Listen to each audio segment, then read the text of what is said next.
Hi there. If you don't mind, I wanted to show off an excellent kitchen tool I received as a Christmas present. I've been needing a new meat thermometer for a while now, but I certainly wasn't ready for what showed up under my tree. This is the MEATER Plus, a wireless Bluetooth meat thermometer. After opening this, I had to put it through its paces, and so I went out looking for a chicken to roast. But I found that in January in New England, whole chickens are very expensive. However, my local supermarket had a sale on frozen turkeys, and so instead of spending $10 on a 3 to 4 pound chicken, I spent $9.50 and ended up roasting a 13-pound turkey. And this new meat thermometer certainly helped to make this turkey into something special. Since this wasn't Thanksgiving and this turkey wasn't being made for 10 people, it was a chance to try something new. And so instead of brining this turkey in liquid, as I'd done for the past several years, instead we used a dry brining method here. It was very easy to prepare because after removing the giblets and the pop-up thing, we simply had to dry the turkey off as much as possible with paper towels.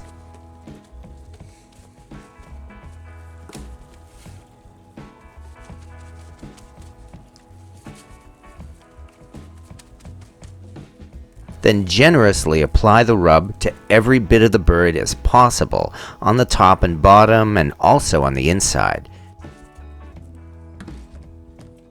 Then we place the turkey on a rack so it wouldn't touch the bottom of the container and let it rest in the refrigerator uncovered for 24 hours. And now to bring out my favorite turkey roasting pan, a 15-inch cast iron skillet that I call Stumpy.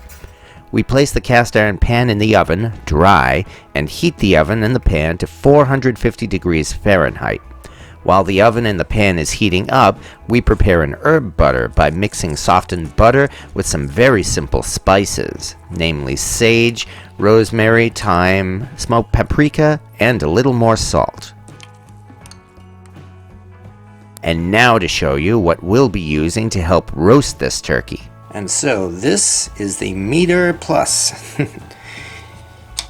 It's very small, which I suspect may actually discourage some people, especially because of the rather hefty price tag for it.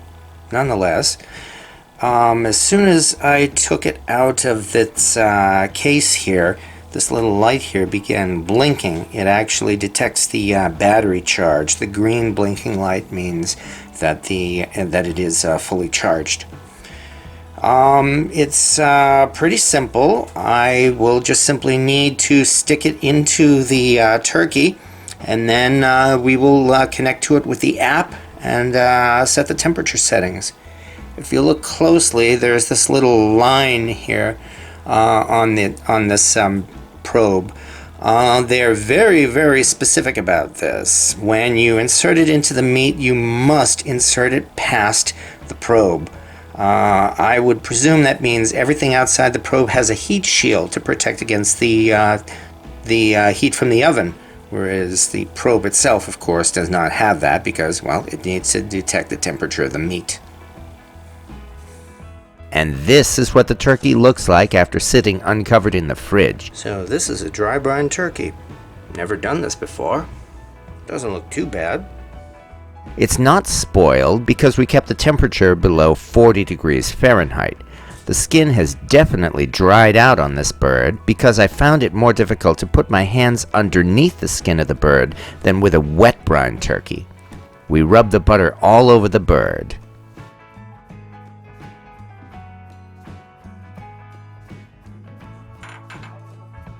Now for the MEATER. Insert this past. There we go.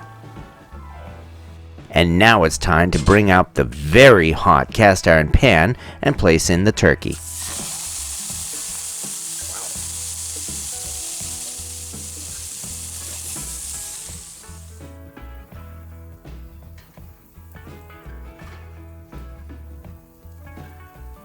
And once it's in the oven, we turn the temperature down to 275 degrees Fahrenheit and we set up the MEATER's very own app.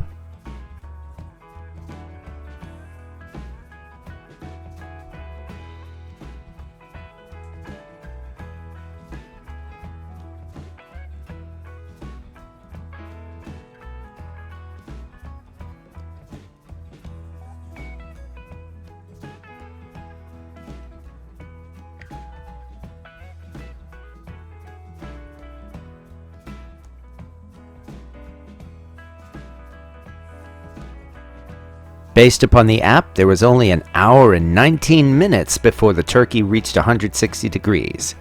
And so we waited. Several minutes before the estimated time, an alarm flashed on the screen saying to take the turkey out of the oven.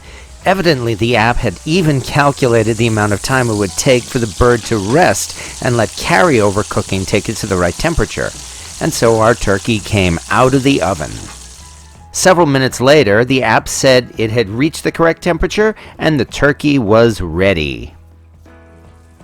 This meant the MEATER had done its job and we could take it out and prepare to carve the turkey.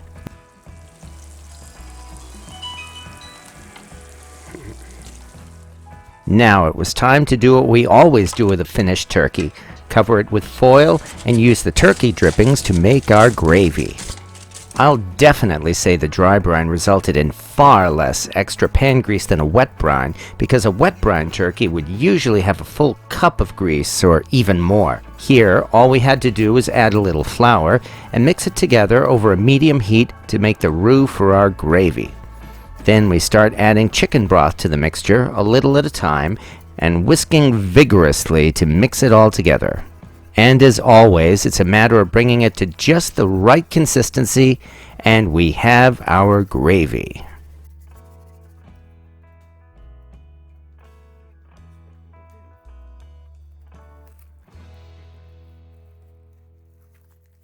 And here is our roast turkey, with a skin that crackles when we carve it. You know what? Whatever you want to say about this bird, it ain't dry. I'll definitely say the dry brine kept the turkey from drying out. The white meat was extremely tender and didn't flake apart. Love the way the skin just comes right off. I will say this dry brine turkey didn't have as much juice as a wet brine, but in no way was it dried out. As you can see, this was very moist and full of wonderful flavor that made each bite something special. And when we add the gravy, that definitely makes this a tender and delicious turkey that I'd be proud to serve to any guests. And so, this is the MEATER Plus thermometer. With a price tag of $70 at Amazon, this is not the same as a cheap Walmart thermometer. I certainly wasn't expecting to receive this as a present, and I'm very grateful to the person kind enough to send it, especially since I can see this is going to be an exceptionally useful tool for my kitchen. Would I recommend spending $70 on something like this? Well, this would be the same as for any luxury kitchen item. If you feel justified spending $200 for a Finex cast iron skillet when a $15 Lodge skillet will work just as well, you would certainly enjoy the MEATER Plus. But it's not just about the cost. This video was certainly made to show off this gadget because it's a lot of fun using it, and I'm glad to show it off. I do hope you've enjoyed watching the MEATER Plus in action, because I'll be having a lot of fun using this for roasting chickens and turkeys and meatloaf, and especially finding new ways to use it with cooking in cast iron. Thank you for watching.